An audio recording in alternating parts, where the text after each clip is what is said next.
നമസ്കാരം. Advocate മാസ്റ്ററിൻ്റെ good contact എന്ന് പറയുന്ന കോഴ്സാണ് നമ്മൾ ഇന്ന് ചർച്ച ചെയ്യുന്നത്.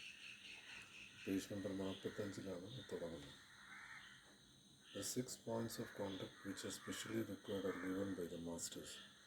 മാസ്റ്റേഴ്സ് പറയുന്ന ഗുഡ് കോണ്ടാക്ട്, നല്ല പ്രവൃത്തി എന്നുള്ളതിൻ്റെ 6 എലമെൻറ്റ്സ് ആണ് പറയുന്നത്. സെൽഫ് കൺട്രോൾ ആസ് ടു മൈൻഡിൻ്റെ സെൽഫ് കൺട്രോൾ ഇൻ ആക്ഷൻ, പ്രവൃത്തിയിലുള്ള സെൽഫ് കൺട്രോൾ.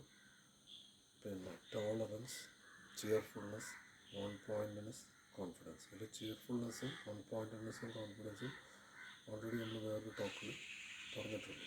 ഇത് ഈ ചാനലിൽ തന്നെ ഉണ്ട്. ഇതിൽ പറയുന്നത് I know some of these are often translated differently. ഇതിൽ നമ്മൾ ഈ അഡ്വക്കേറ്റ് മാസ്റ്റർ ഡിസ്കസ് ചെയ്യുമ്പോൾ ഇത് ഇംഗ്ലീഷിലാണ് പറഞ്ഞിരിക്കുന്നത്. ഇത് പല ലാംഗ്വേജിൽ ട്രാൻസ്ലേറ്റ് ചെയ്തിട്ടുണ്ട്. ഈ ട്രാൻസ്ലേഷൻ്റെ വിഷയം വരുമ്പം പലപ്പോഴും ഇതിൻ്റെ originality നഷ്ടപ്പെടാറുണ്ട്.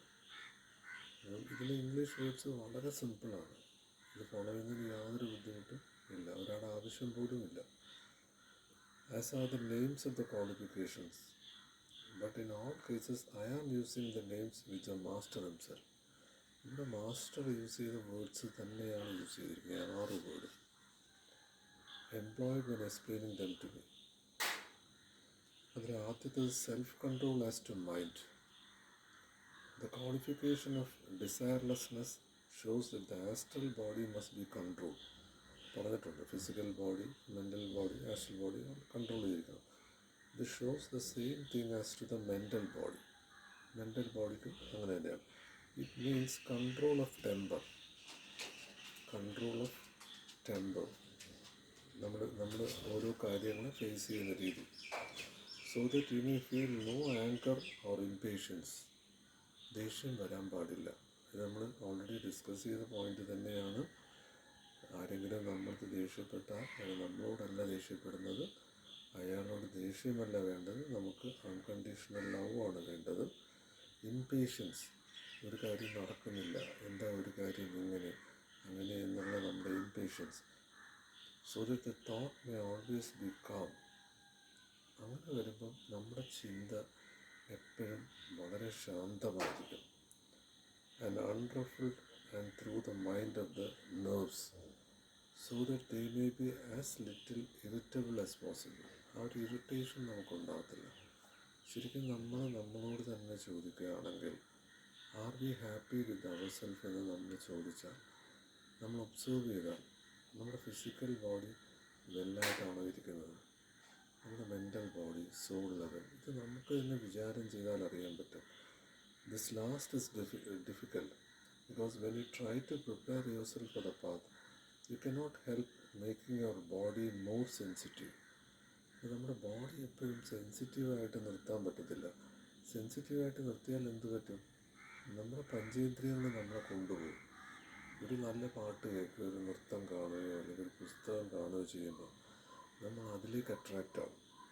So that nerves are easily disturbed by a sound or a shock. ഇനി അതിൻ്റെ നെഗറ്റീവ് ഇതിൽ ഒരു വലിയ ശബ്ദം കേട്ടാലോ അതുപോലെ സൗണ്ട് കേട്ടാലോ അല്ലെങ്കിൽ ഒരു shock and feel any pressure acutely, but you must do your best.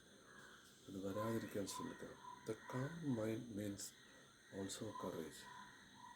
ശാന്തമായൊരു മനസ്സെന്ന് പറഞ്ഞാൽ അതിന് അപാരമായ കറേജ് വേണം. ഈ ഫിയർ ഉള്ള സ്ഥലത്ത് ഈ കാം മൈൻഡ് ഒരിക്കലും വരത്തില്ല. So that you may face without fear the trials and difficulties of path. ഇത് ഓൾറെഡി നമ്മൾ പറഞ്ഞതാണ്. നമ്മൾ ഈ പാതയിൽ വരുമ്പോൾ നമ്മുടെ കർമ്മ ഉറക്കുന്നതിന് 100 ജന്മങ്ങൾ കൊണ്ടുള്ള കാര്യങ്ങൾ 2 ജന്മങ്ങൾ കൊണ്ടെടുക്കും. നമുക്ക് ഏറ്റവും ഇഷ്ടപ്പെട്ട കാര്യങ്ങൾ നമ്മുടെ ഇന്ന് സ്പീഡിൽ എടുത്തുകൊണ്ടിരിക്കും.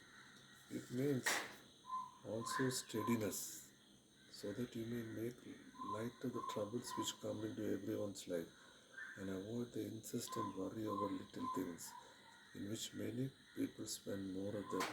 നമ്മൾ ചെറിയ കാര്യങ്ങളാണ് സ്പെൻഡ് ചെയ്യുന്നത്. അത് മാസ്റ്റേഴ്സിൻ്റെ ഡിവൈൻ പ്ലാനിൽ മാസ്റ്റേഴ്സ് പെർഫെക്റ്റായിട്ട് നമുക്ക് വേണ്ടി ചെയ്യുന്ന ഹെൽപ്പാണെന്ന് നമ്മൾ തിരിച്ചറിയുന്നില്ല. The master teaches that it does not matter in the least what happens to a man from the outside. Sorrows, troubles, sickness, losses All this must be as nothing to him and must not be allowed to affect the calmness of mind. അസുഖങ്ങൾ അല്ലെങ്കിൽ എന്താണ് പറയുക, ദുഃഖം, പ്രശ്നങ്ങൾ, ഇതൊന്നും നമ്മുടെ മനസ്സിനെ ബാധിക്കാൻ പാടില്ല. ഇതൊക്കെ എവിടെ ആർക്കാണ് വരുന്നത്? ഒരിക്കലും സ്ഥായിയല്ലാത്ത നമ്മുടെ ശരീരത്തിലാണ് വരുന്നത്. ശരീരത്തിലാണ് പഞ്ചേന്ദ്രിയങ്ങളുള്ളത്. നമ്മൾ സംസാരിക്കുന്നത് ശരീരത്തെക്കുറിച്ചല്ല, യഥാർത്ഥ സെൽഫിനെ കുറിച്ചാണ്.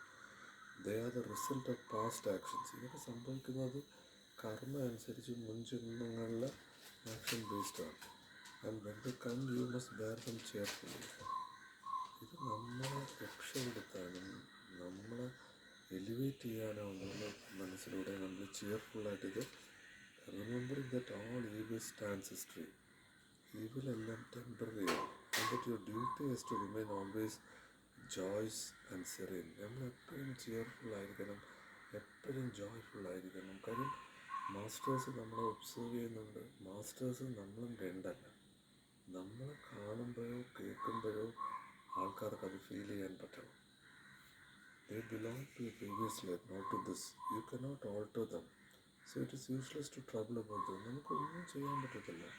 മുൻജന്മത്തിലെ കർമ്മത്തിൻ്റെ ഫലങ്ങൾ, അത് അസുഖമാവാം, പ്രശ്നങ്ങളാവാം, എന്തുമാവാം, അതിൽ നിന്ന് നമുക്ക് രക്ഷപ്പെടാൻ പറ്റത്തില്ല. Think rather of what you are doing now, which will make the events of your next life, or that you can alter.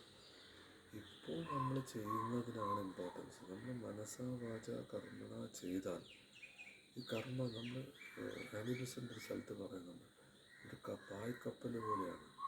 നമുക്ക് ഏത് മിനിറ്റ് വേണമെങ്കിലും അതിൻ്റെ ആ ഒരു സ്ട്രിങ്സ് കയറ് നമ്മൾ പിടിച്ചു കഴിഞ്ഞാൽ ഈ ലൈഫ് നമ്മുടെ കൺട്രോളിലാണ്. നമ്മളാണ് ക്രിയേറ്റർ.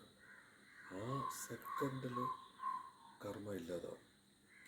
ഇതിൽ പറയുന്നത് അടുത്ത ലൈഫ് വരെ പോകണ്ട.